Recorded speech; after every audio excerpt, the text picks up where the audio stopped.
If you've ever wandered through a flea market or a thrift store in northern Italy, you've probably seen these little earthenware pots. But what are they for? Stay tuned. You're about to impress every non-Italian you know.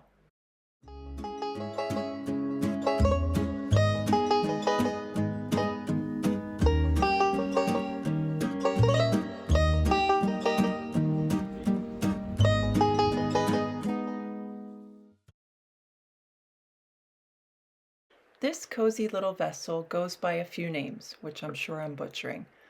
Frugiot, Fogiot, Fornellino, and it has one purpose, keeping bagna cauda warm. So, what is bagna cauda?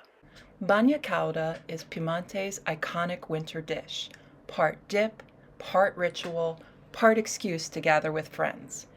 It dates back to medieval vineyard workers who needed something hearty after the grape harvest. The original recipe? Just garlic, anchovies, and olive oil, gently heated until the anchovies melt into a silky sauce. Over the centuries, it went from peasant fuel to a beloved cold weather tradition across the region. At its core, it's still incredibly simple. Anchovies plus garlic plus olive oil warmed slowly. Some families add a knob of butter. Some mellow the garlic with a splash of milk or cream, maybe even a glug of local wine. Yes, it's funky, and yes, it's delicious.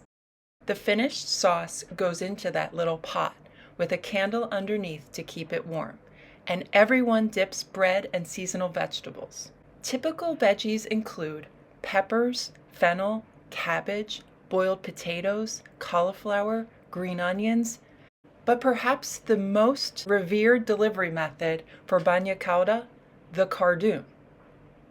It's related to the artichoke.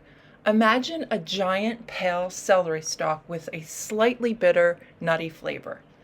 The Cardo Gobbo, or hunchback cardoon, of Nizza, Monferrato is so unique that the Slow Food Foundation has given it a special protection status.